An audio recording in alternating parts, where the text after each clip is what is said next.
और प्रदेश में अब लगातार वन अग्नि की घटनाएं बढ़ रही हैं। आपको बता दें, बढ़ती गर्मी को देखते हुए जंगलों में आग की घटनाएं बढ़ गई हैं। 24 घंटे में 3 गुना वन अग्नि की घटनाएं हो गई हैं।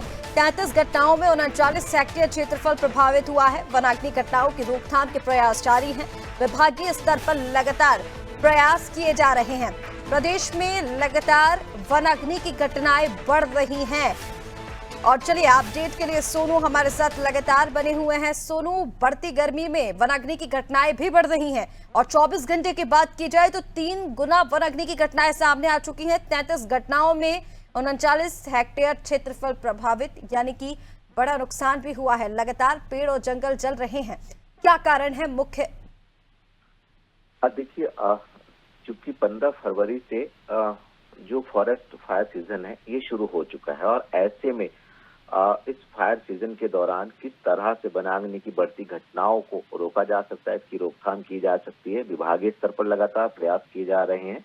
बावजूद इसके, आपने स्वयं भी इस बात का जिक्र किया ऋषिका, कि बीते 24 घंटे में तकरीबन अगर आप औसतन देखेंगे तो 3 गुना वनाग्नि की घटनाएं जो हैं वो बढ़ गई हैं। और ऐसे में अगर आप कुछ समय पहले तक के आंकड़ों पर गौर करेंगे तो 72 जो दिनों का समय है, इस दौरान तकरीबन जो है वो 69 हेक्टेयर भूमि प्रभावित हुई है। और आप जानते हैं कि उत्तराखंड वन्य क्षेत्र वाला भूभाग जो है, इस वन्य क्षेत्रों में तकरीबन 70% उत्तराखंड का वन्य क्षेत्र भूभाग है। और ऐसे में वन्य क्षेत्रों में वनाग्नि की घटनाओं का बढ़ना पर्यावरण के लिए भी नुकसानदेह साबित होता है और खास तौर से वन्य जीवों के लिए ये नुकसानदेह साबित होता है। और ऐसे में जो ग्राउंड वाटर लेवल है, जिन क्षेत्रों में वनाग्नि की घटनाएं बढ़ रही हैं, वो भी प्रभावित होता है। तो कहीं ना कहीं इसकी रोकथाम के लिए प्रयास जो किए जा रहे हैं, इस रणनीति में और बदलाव करने की जरूरत है, ताकि पूरी तरह से वनाग्नि की घटनाओं को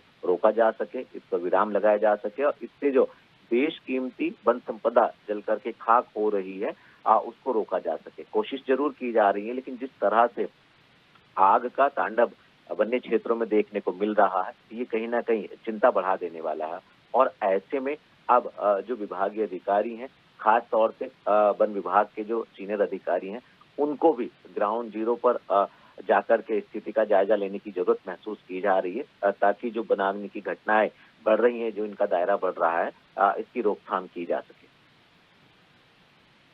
बिल्कुल सोनू, प्रयास यही किए जा रहे हैं कि कैसे इन घटनाओं को रोका जाए। लेकिन देखिए, बड़ा सवाल ये भी है यहाँ पर कि जिस तरह से बढ़ती गर्मी एक कारण बताया जा रहा है कि इस वजह से वनाग्नि की घटनाएं बढ़ रही हैं, लेकिन सरकार की तरफ से क्या प्रयास किए जा रहे हैं? क्या मॉनिटरिंग ठीक तरीके से हो रही है?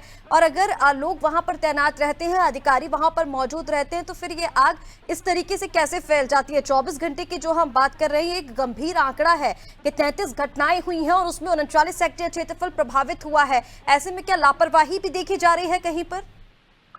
अब देखिए, जो विभागीय अधिकारी हैं, सरकार है, शासन है, उसमें इन सभी ने संयुक्त रूप से प्रावधान भी किए हैं कि अगर कहीं पर भी किसी भी क्षेत्र में स्थानीय स्तर का कोई भी व्यक्ति अगर अपने किसी स्वार्थ के कारण वन्य क्षेत्रों में वनाग्नि की घटनाओं को अंजाम देते हुए पाया गया, तो उस पर सख्त कार्रवाई भी की जाएगी, एक्शन भी लिया जाएगा। और इसके साथ साथ सरकार की तरफ से जन जागरूकता के दायरे को भी बढ़ाया जा रहा है। बावजूद इसके जो फायर लाइन है, उसका भी काम चल रहा है और जो विभागीय कर्मचारी हैं, जो फायर वॉचर हैं या फायर फाइटर हैं, इन सभी को प्रशिक्षण भी दिया जा चुका है, जिनको संसाधन भी उपलब्ध कराए जा चुके हैं और केंद्र से भी समन्वय बनाया जा रहा है। आपको याद होगा कि 3 साल पहले केंद्र सरकार ने हेलीकॉप्टर के माध्यम से उत्तराखंड की वनाग्नि की घटनाओं को रोकने में सहयोग किया था।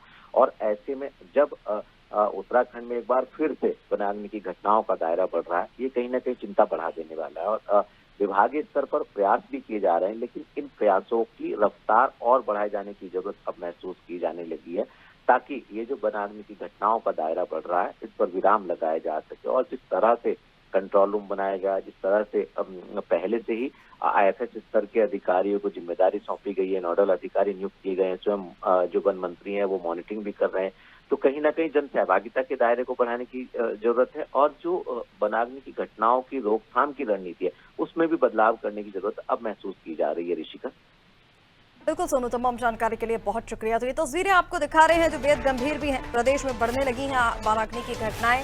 33 घटनाएं पिछले 24 घंटे में सामने आई हैं, जिसमें 39 हेक्टेयर क्षेत्रफल प्रभावित हुआ है। हालांकि इसकी रोकथाम के प्रयास जारी हैं।